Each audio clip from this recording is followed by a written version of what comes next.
C'est bien fait. T'as fait un moulage? Je ne moule pas, Paul, je sculpte. Oh, ça va. Je voulais pas te blesser. Et encore, j'avais un problème de modèle. Oh, mais attends voir. Attends.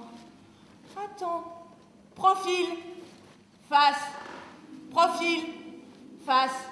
Monsieur, reprenez la pose. Comment vous avez travaillé parce que Camille Claudel, c'est un peu un monstre. Il y a déjà eu énormément de choses qui ont été faites dessus, des films, des livres. Ça peut être un piège aussi. Comment vous avez travaillé? C'est vrai. J'adore les pièges. Ouais, comme l'étaient en fait Antigone et Oedipe aussi à leur manière. Mais en fait, on est reparti à la source. Et le livre un peu de référence pour nous, c'est les correspondances. C'est-à-dire, il y a deux auteurs, Bruno Godichon et Anne Rivière, qui ont vraiment compilé, archivé les lettres de Camille Claudel, donc qui vont de l'adolescence jusqu'à la fin de sa vie. Un travail très minutieux pour retrouver les paroles de cet artiste à différentes époques de sa vie. Et donc dans sa relation avec Rodin, dans sa relation avec sa mère, dans la relation avec Paul Claudel, évidemment, qui est un personnage incontournable de cette histoire. Et puis après, toutes les lettres de l'asile qui ont été retenues par l'administration de l'hôpital, puisqu'elle a été mise au secret et qu'elle n'avait pas le droit de communiquer avec l'extérieur. Donc il y a toute la dernière partie de ces correspondances qui sont des lettres comme on dit, des lettres mortes, qui n'ont jamais trouvé leur destinataire. Donc il y a quelque chose de très émouvant quand on se plonge là-dedans. Il y a vraiment une émotion brute qui nous envahit. Après, qu'est-ce qu'on en fait? Ça a été aussi la question de ne pas se laisser submerger par cette chose qui est quand même une sorte de tragédie. Et puis cette matière, elle était belle parce que Camille Claudel a vraiment une plume très féroce, très ironique. Et même à l'asile, elle garde une sorte de décalage sur le monde, une distance, un second degré. Elle est drôle en fait. Mademoiselle, la pose.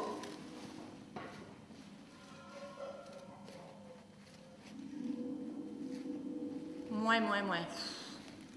Mademoiselle, le pied. Ah non, ça va pas. Le pied. Oh, c'est que le curé, il a dit que c'était péché de montrer son pied tout nu, sans linge. Non, ça va pas recommencer. Mon pied, c'est mon pied. Chut, tu ne bouges pas. Tu ne bouges pas. Et ma chose... Chut. On est parti du jour où elle a été enlevée dans son atelier, puisqu'elle a été enlevée. Elle était en train de travailler. Il y a deux infirmiers qui sont arrivés et qui l'ont mis, comme elle l'écrira un peu plus tard, dans une voiture, sans lui expliquer où elle allait, ce qu'elle allait faire. Voilà. Donc nous, on est parti de ça, le public rentre et on raconte cette scène. Donc, on a appelé ça un peu l'accident, parce que voilà, on plonge les gens au milieu d'un événement qui est cet accident, le moment de l'enlèvement. Et l'idée, c'est de travailler sur un peu le sentiment premier, c'est-à-dire que les gens qui découvrent un peu l'univers, ça se fait dans les gradins, et d'un seul coup, ils voient cette scène, sans comprendre, on n'explique pas avant, on n'explique pas après. Et voilà, ils vivent cet enlèvement. Et ensuite, notre narration se fait en deux parties. La première partie qui est de raconter de son enfance jusqu'au jour de l'enlèvement, et la deuxième partie qui est après l'enlèvement jusqu'au jour de sa mort, c'est-à-dire 30 ans. En asile. Et c'est vrai que nous, on aimerait donner des clés pour comprendre pourquoi. Enfin, vraiment, au moment de l'enlèvement, elle se demande pourquoi, qu'est-ce que je fais là? Et puis après, on va chercher dans l'enfance, dans l'adolescence, quels sont un peu les marqueurs sociaux ou les endroits où elle peut être considérée comme déviante, les moments où elle transgresse et où elle se met sur cette voie-là de la marginalisation. Donc ça va être le spectacle est un peu quand même une tentative de répondre à pourquoi cet accident, pourquoi ce moment. Ouais.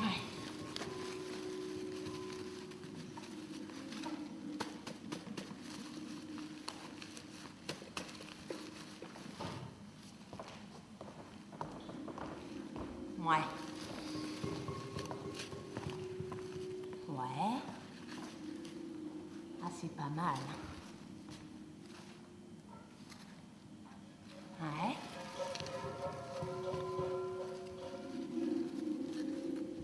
Là, cette fois, on déplace le public dans l'atelier de Camille Claudel.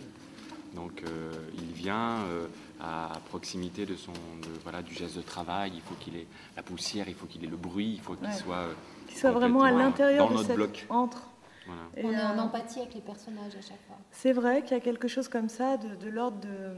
Enfin, vraiment d'être dans l'histoire et de prendre parti aux émotions de cette histoire. Mais je crois qu'il y a aussi une contrainte technique imposée par la marionnette.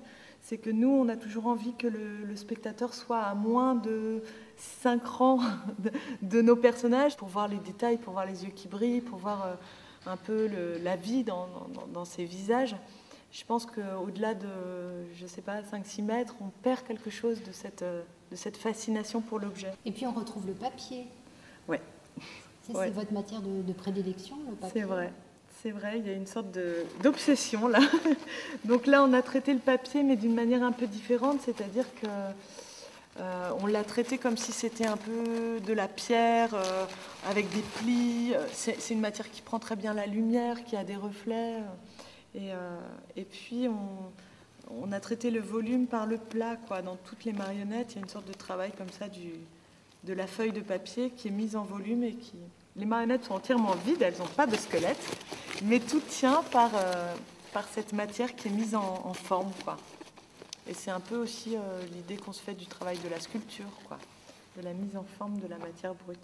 Il y a entre la sculpture, donc la question de la matière et de la marionnette, il y a un lien... Un lien qui s'est fait de façon assez évidente. C'est vrai qu'on a été...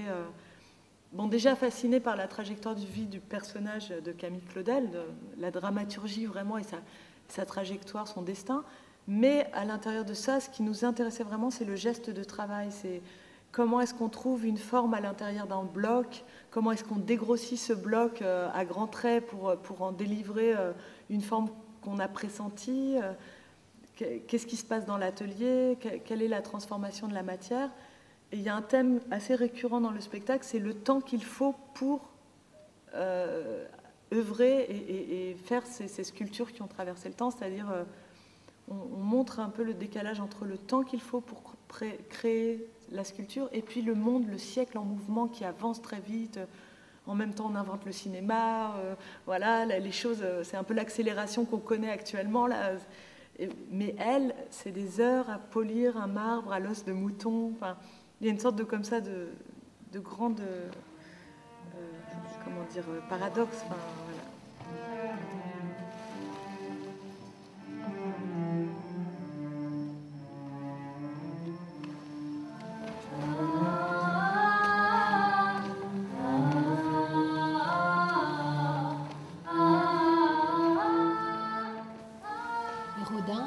Vous en faites quoi dans votre... Une ombre. Ouais, c'est vrai qu'on le fait apparaître la première fois en ombre pour qu'il acquiert ce statut de grand homme, quoi. C'est un monstre sacré quand même. Par exemple, on a des mains aussi projetées très proches de la source pour que la main paraisse rodinienne, quoi, suffisamment immense. C'était deux génies, quoi, qui s'affrontaient. Mais cette rivalité, elle a jamais eu... on l'a jamais vue, par exemple, dans les salons, puisque ils ne travaillaient pas du tout de la même manière. Rodin travaillait avec une batterie de praticiens, c'est-à-dire ces gens qui l'aidaient à dégrossir les blocs, à faire tout ce travail préparatoire que faisait Camille, et elle tenait à ça, elle tenait à partir du bloc. Elle avait de temps en temps des praticiens, mais c'était assez rare, et généralement, il y avait des rapports un peu tendus, donc il restait rarement plus de 15 jours dans l'atelier avant de se faire virer, ou de partir. Comment ça, tendu? Tu veux dire que j'ai un sale caractère, c'est ça? Non, pas... Non, mais... Enfin, un peu... Tu ne bouges pas. Tu ne bouges pas. Ouais. Calme-toi. Non, mais ça va, c'est vrai, ça. Après, on me prête des intentions. Voilà. On se réveille un peu. Voilà. Ah, il est bien. Ah, il est bien, il est bien, il est bien. Bah, il est presque mieux que l'autre. Non, il est mieux.